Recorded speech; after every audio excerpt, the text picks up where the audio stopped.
हिमाचल प्रदेश के एक छोटे से गांव में अर्जुन नाम का एक लड़का रहा करता था। अर्जुन एक बहुत ही ईमानदार और शरीफ स्वभाव का लड़का था। वो गांव में छोटी सी दुकान पर मीठे पान बनाकर बेचा करता था। कुछ भी कहो अर्जुन, तुम्हारे मीठे पान सिर्फ इस गांव तक नहीं बल्कि दूर दूर के गांव तक प्रसिद्ध हैं। ये तो उन सबका बड़प्पन है मुखिया चाचा, वरना मैं तो और लोगों की तरह ही पान बनाता हूँ।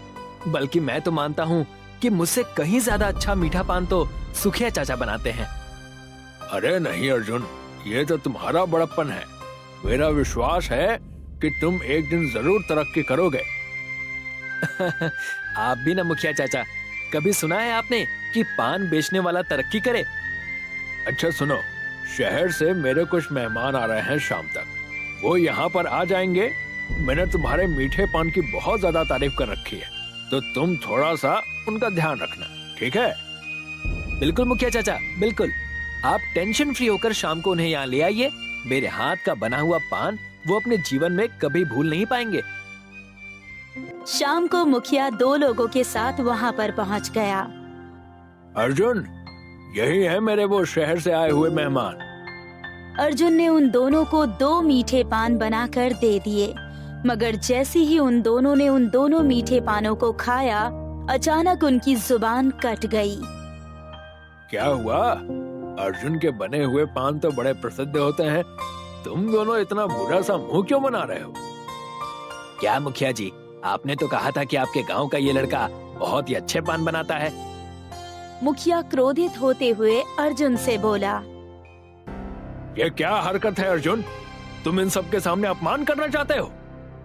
नहीं मुखिया जी, मैंने तो मीठे पान बनाए थे, लेकिन पता नहीं ऐसी गलती मुझसे कैसे हो गई। बस बस बस बस करो, मुझे तो यहाँ आना ही नहीं चाहिए था। चलो तुम दोनों मेरे साथ। मुखिया क्रोधित होते हुए वहाँ से चला गया। शाम को अर्जुन दुकान बंद करके जब अपने घर पर गया, कितनी बार कहा है तुमसे कि दुकान इतनी जल्दी बंद मत किया करो। ये कैसी बातें कर रहे हैं आप पिताजी? रात के 11 बज रहे हैं। आप क्या चाहते हैं कि मैं पूरी रात अपनी दुकान खुली रखूं? मैं भी इंसान हूँ, थक जाता हूँ। हाँ हाँ, मुझे पता है कि तुम कितनी मेहनत करते हो। अरे तुम्हारा काम ही क्या है? दिन भर बस दुकान पर बैठे बैठे पान ही तो बेचते रहते हो ना। लाओ जल्दी से, महीने की जितनी भी आमदनी हुई है उसे मेरे हाथ में दे दो। अर्जुन ने 10,000 रुपए अपने पिता के हाथों में रख दिए। पिताजी, इस महीने की आमदनी इतनी ही हुई है। तुम अच्छी तरह से जानते हो अर्जुन कि मुझे झूठ बिल्कुल पसंद नहीं। पिछले महीने तुमने मुझे 12,000 रुपए दिए थे। तुम्हारे पैसे हर महीने कम होते जा रहे हैं। याद रखना, अगले महीने अगर 10,000 रुपए से 1 रुपया भी कम तुमने मुझे दिया तो मैं तुम्हें घर से धक्के देकर बाहर निकाल दूंगा। तभी वहाँ पर अर्जुन की सौतेली बहन दिव्या आ गई। बस कीजिए पिताजी, आपको जरा भी शर्म नहीं आती? अपने ही बेटे पर अत्याचार करते हुए।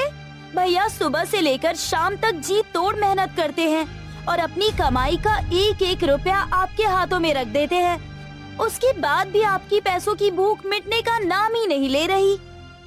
अपना मुंह बंद रखो दिव्या, तुम जानती नहीं कि ये तुम्हारा सौतेला भाई है।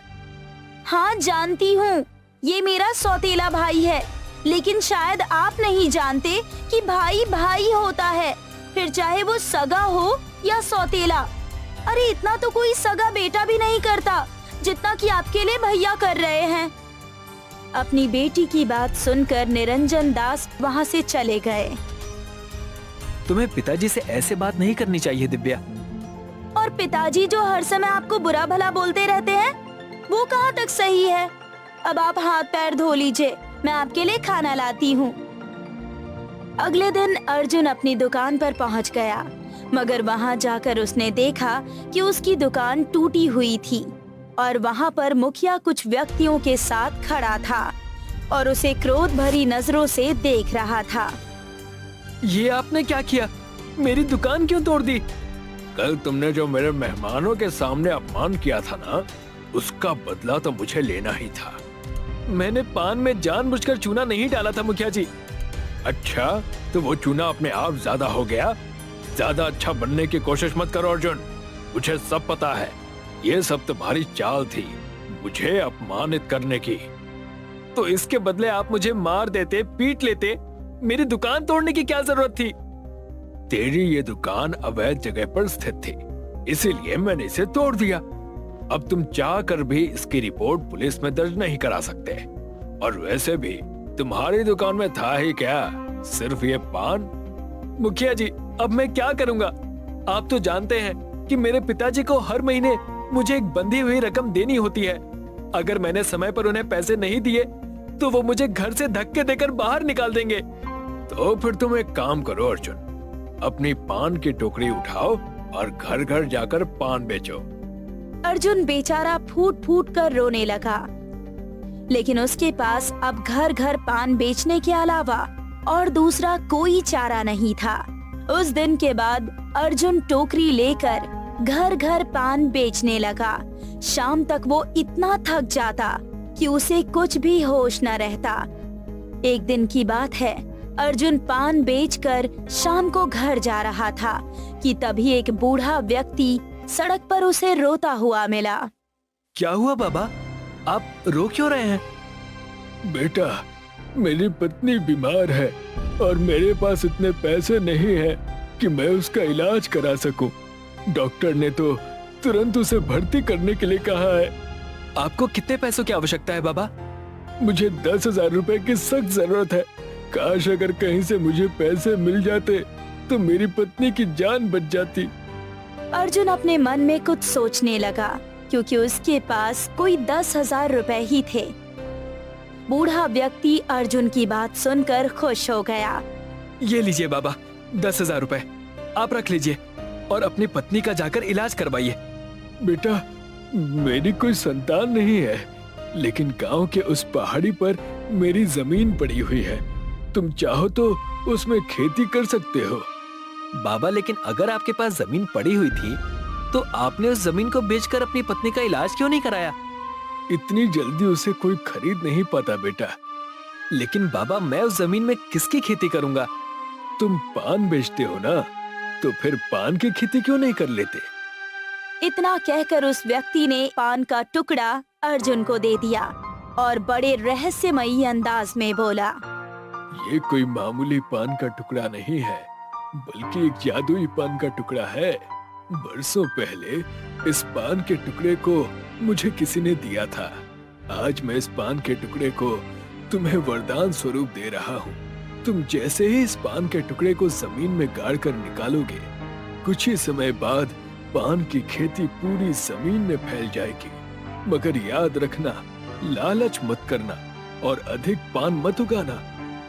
इतना कहकर वो बूढ़ा व्यक्ति वहाँ से चला गया और अर्जुन अपने घर पर आ गया। पैसे कहाँ हैं अर्जुन? पैसे नहीं है पिताजी, मैं आपको अगले महीने 20,000 रुपए दे दूंगा। ठीक है, याद रखना, अगर अगले महीने पैसे नहीं दिए ना तो इस घर के लिए तुम्हारे दरवाजे हमेशा के लिए बंद हो जाएंगे। अर्जुन ने अपने पिता की बात पर कोई ध्यान नहीं दिया।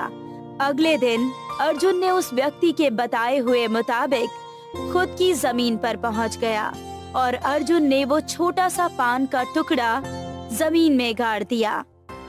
और जैसे ही उसने उस हिस्से पर पानी डाला, देखते ही देखते जमीन के हर हिस्से से छोटे छोटे पान उगने लगे। अर्जुन ने उस पान के टुकड़े को निकाल लिया।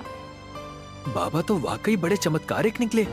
अब वो दिन दूर नहीं जब मैं देखते ही देखते बहुत धनवान हो जाऊंगा और अपनी बहन की शादी बहुत धूमधाम से करूंगा। उस दिन से अर्जुन पान की खेती करने लगा और अर्जुन के दिन बदल गए। अगले महीने अर्जुन ने पूरे 30,000 रुपए अपने पिता के हाथ में रख दिए और वहाँ से चला गया। इसके पास 30,000 रुपए कहाँ से आए? जहाँ तक मैंने सुना है तो इसकी दुकान भी मुखिया ने तोड़ दी। जरूर कुछ ना कुछ गड़बड़ है। मुझे पता लगाना होगा कि आखिर ये इतने पैसे ला कहाँ से रहा है।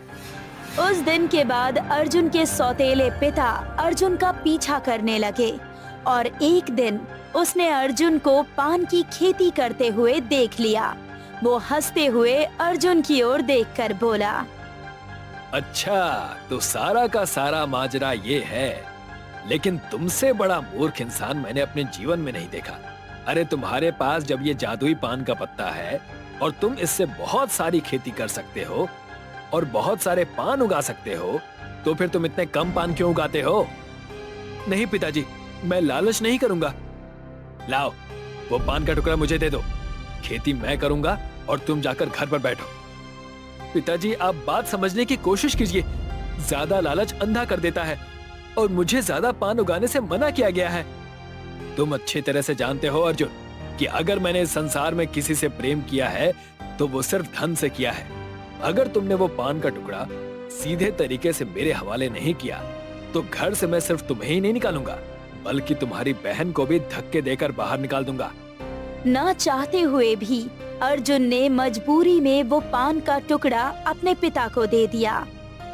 मूर्ख कहीं का, अब मैं सारे पान उगाऊंगा और बेच दूंगा और देखते ही देखते मेरा घर हवेली में परिवर्तित हो जाएगा। मगर इसका उल्टा हुआ। देखते ही देखते उन मीठे पानों को जिसने भी खाया वो सब बीमार पड़ गए। कुछ समय बाद मुखिया सारे गांव वालों को लेकर निरंजन दास के घर पर पहुंच गया। निरंजन दास, तुम्हारा पान जिसने भी खाया वो सब बीमार पड़े हुए हैं। मेरी बात का विश्वास कीजिए, मैंने उन मीठे पानों में कुछ भी नहीं मिलाया, फिर भी पता नहीं क्यों लोग बीमार पड़ गए। वो सब मुझे नहीं पता। तुमने उन्हें बीमार किया है तो अब तुम ही उन्हें सही करोगे, नहीं तो मैं तुम्हारी पुलिस में रिपोर्ट दर्ज करवा दूंगा और तुम्हें जेल की चक्की पीसनी पड़ेगी। मुखिया चाचा, अपने पिता की तरफ से मैं माफी मांगता हूँ। मैं आपसे वादा करता हूँ कि जो लोग बीमार हुए हैं मैं उन्हें सही करने का पूरा प्रयास करूंगा। मुझे थोड़ा सा समय दीजिए। मुखिया वहाँ से चला गया। मुझे माफ कर दो बेटा, मैं लालच में अंधा हो चुका था। मुझे समझ आ गया है कि ज्यादा लालच इंसान को नुकसान के अलावा और कुछ नहीं देता। चिंता मत कीजिए पिताजी, आपको समझ आ गया है, मेरे लिए यही काफी है। उस दिन के बाद अर्जुन उस बूढ़े व्यक्ति को तलाशने लगा और उसकी मेहनत रंग लाई। मैंने तुमसे कहा था कि ज्यादा लालच मत करना। बाबा, लालच मैंने नहीं, मेरे पिताजी ने की थी और उसका उन्होंने फल भी भुगता। कोई और होता तो मैं भी उसकी मदद नहीं करता, लेकिन तुम बहुत ही अच्छे स्वभाव के व्यक्ति हो। तुम्हारे पिता ने तुम्हारे ऊपर इतने अत्याचार किए, उसके बाद भी तुम उनकी मदद करना चाहते हो। सुनो, अब तुम उस जादुई पान से जो भी पान उगाना, उसमें से एक उगे हुए पान को पीस लेना और उस लेप को सब पानों में मिला देना। वो सारे पान जड़ी बूटी का काम करेंगे और जितने भी लोग बीमार हुए हैं वो सब ठीक हो जाएंगे। अर्जुन ने ठीक वैसा ही किया। उसने जड़ी बूटी तैयार की और अपने उगाए हुए पान में उस जड़ी बूटी को मिला दिया। उसके बाद जिसने भी उस पान को खाया वो सब स्वस्थ हो गए और देखते ही देखते अर्जुन के उगाए हुए मीठे पान दूसरे शहरों में भी प्रसिद्ध होने लगे। मुझे माफ कर दो अर्जुन, मैंने तुम्हारे साथ बहुत बुरा व्यवहार किया, लेकिन तुम्हारी वजह से आज इस गांव का नाम कितना प्रसिद्ध हुआ है। नहीं मुखिया जी, माफी मांगने की कोई आवश्यकता नहीं है। हम सब एक ही गांव के वासी हैं, एक भाई की तरह, और भाइयों में तो छोटे मोटे झगड़े तो होते ही रहते हैं। अर्जुन की बात सुनकर मुखिया मुस्कुराने लगा। कुछ महीनों बाद अर्जुन ने अपनी बहन का विवाह बड़ी ही धूमधाम से किया। अब उसके पिता अर्जुन को अपने सगे बेटे से भी ज्यादा प्रेम करने लगे और अर्जुन आज भी जादुई मीठे पान की खेती करता है। महुआपुर गांव में सबसे मशहूर थे बिरजू के पान। दूर दूर से लोग बिरजू काका के पान खाने आया करते थे। काका, हमको तनिक एक स्पेशल पान लगा दो। मुझे तो 2 पान दे दो, आज मेहरारू के संग खाएंगे। हाँ हाँ, दे रहे हैं। अरे काका, आप ऐसा का अलग डालते हो अपने पान में जो आपके जैसा स्वाद कहीं आता ही नहीं? अब यह तो हमारा सालों का अनुभव है बेटा। अब 35 साल हो गए हैं हमें पान बनाते बनाते। वाह काका वाह, ये तो कमाल है। बिरजू के हाथ का पान खाकर लोग मंत्रमुग्ध हो जाते और उसकी तारीफ किए बगैर नहीं जाते। बिरजू एक पान 15 रुपए में बेचता था, फिर भी लोग उसी की पान पट्टी से पान खाना पसंद करते थे। बिरजू की पान पट्टी के सामने रवि की भी पान पट्टी थी। रवि एक पान 10 रुपए में बेचता था। स्पेशल पान बस 10 रुपए, 10 रुपए। अरे भैया रुको जरा, एक बार हमारा भी पान चक्कर तो देखो। अरे भैया आपके पान में वो बात नहीं है जो बिरजू काका के पान में है। अरे लेकिन हम भी पान में वही सब डालते हैं जो बिरजू काका डालते हैं। वो जो भी हो, हम तो बिरजू काका का ही पान खाएंगे। रवि लोगों को बुलाया करता, पर फिर भी लोग उसके पान नहीं खाया करते थे। कुछ गिने चुने ही लोग थे जो रवि की दुकान पे पान खाते थे, इसलिए रवि बहुत ही उदास रहता था। हर दिन रवि मुंह लटकाकर घर जाता था। का हुआ? आज भी अच्छी बिकारी नहीं हुई का? लगता है उस बिरजू काका के मरने तक हमारा कोनो बिक्री नहीं होगी। सोच रहे हैं कि किसी और गांव में जाकर के पान पट्टी खोले। हम कहीं नहीं जाएंगे, इस गांव में सब कुछ अच्छा है। लेकिन कमाई का कोनो पता ठिकाना ही नहीं है। वो तुम्हारी समस्या है, खुद सुलझा लो, हम क्या करें? वैसे बताना भूल गए, कल हमारा भाई आ रहा है, कुछ दिन वो यही रहेगा। एक और नहीं समस्या। कुछ बोले क्या? नहीं तो रवि की समस्याएं बढ़ती ही जा रही थी। एक और उसकी आमदनी घट रही थी और दूसरी ओर उसकी पत्नी के तेवर। खैर अगला दिन आया। सर्वोदय के साथ गांव में चहल पहल शुरू हो गई और बिरजू और रवि ने अपनी पान पट्टी खोली। और हमेशा की तरह बिरजू के आते ही उसके ग्राहक भी आ गए। पता नहीं मेरी पान पट्टी कब चलेगी। रवि निराश पान पट्टी पर बैठा था। ओ जीजाजी प्रणाम। आप दूर से ही प्रणाम करोगे या समीप आओगे? आप भी ना जीजाजी। मुकेश ने अपने जीजा के पैर छुए। मुकेश का ध्यान रवि की आंखों पर गया। अरे जीजाजी आप तो सूख कर काटा हो रहे हैं। मेरी जीजी आपका ख्याल व्याल नहीं रखती हैं क्या? अब ये तो अपनी जीजी से ही पूछना। मुकेश का ध्यान रवि की आंखों पर गया। रवि बिरजू की पान पट्टी घूरे जा रहा था। क्या हुआ जीजाजी? कब से उस पान पट्टी वाले को टुकुर टुकुर घूरे जा रहे हो? अब क्या बताऊं, उस पान पट्टी पे देख कितनी भीड़ है और एक मेरी पान पट्टी है, कौनो ग्राहक ही नहीं आता है। पता नहीं वो बिरजू अपने पान में ऐसा क्या डालता है, ग्राहक खींचे चले आते हैं उसके पास। जब तक वो पान बनाता रहेगा मेरा धंधा तो चौपट ही रहेगा। मेरे पास एक रास्ता है जीजाजी, वो सारी भीड़ आपका पान खाएगी और आप उस बुढ़ऊ से भी ज्यादा कमाएंगे। कैसे? मुकेश ने अपना आइडिया रवि के कानों में बताया। पर इसमें कोनो गड़बड़ तो नहीं है ना? अरे कुछ गड़बड़ नहीं होगी, बहुत लोग पान में डालते हैं और फिर देखना जो एक बार खाएगा वो बार बार खाएगा। ठीक है, एक बार आजमा कर देखते हैं, हम लेके आते हैं। मुकेश कहीं चला गया और रवि बिरजू की दुकान की ओर हंसते हुए देखने लगा। अब देखते हैं हमारे पान कैसे नहीं बिकते। कुछ देर बाद मुकेश वो चीज लेकर आ गया। थोड़ा थोड़ा हर पान में मिला देना जीजाजी। ठीक है, अब हम चलते हैं जीजी से मिलने। मुकेश ने रवि के पैर छुए हाँ हाँ खुश रहो। और फिर वहां से चला गया। रवि ने वो चीज मिलाकर पान बनाया। मुफ्त का पान, एक पान मुफ्त। आओ आओ आओ चखो, ऐसा पान कभी जिंदगी में नहीं खाया होगा। रवि की आवाज सुन लोगों का ध्यान उसकी ओर आकर्षित हुआ। लगता है रवि पगलाए गवा है, पान मुफ्त में दे रहा है। हमको लगता है प्रचार करने के लिए मुफ्त में दे रहा है। चलो ठीक है, चलकर खा ही लेते हैं। बिरजू के कुछ ग्राहक रवि की पान पट्टी पे आए। हमको एक मुफ्त पान दो और हमको भी। रवि ने दोनों ग्राहकों को पान दिया। वो पान खाते ही उनका मन खुश हो गया और चेहरे पे मुस्कान आ गई। अरे वाह, ये तो कमाल है। ऐसा पान हमने जिंदगी में नहीं खाया। वाह वाह, क्या पान है। अपने पान की तारीफ सुन रवि खुश था। एक और पान दो। एक ही पान मुफ्त था, दूसरे का दाम 15 रुपया। ठीक है, ये लो। रवि ने पैसे लिए और दूसरा पान लिया। इन दोनों को देखकर कई और ग्राहक रवि का पान खाने आए। हमको भी मुफ्त पान दो, हमको भी। जिसने मुफ्त का पान खाया, सभी ने दूसरा पान खरीदा और उस पूरे दिन में रवि के बहुत ही अच्छी आमदनी हुई। आज रवि बहुत खुश था, इसलिए वो अपने घर मिठाई ले गया।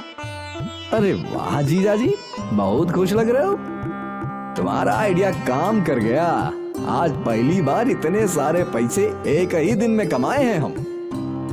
वाह वाह, ये लो संवरना, तुम्हारी मनपसंद मिठाई। और आज की कमाई?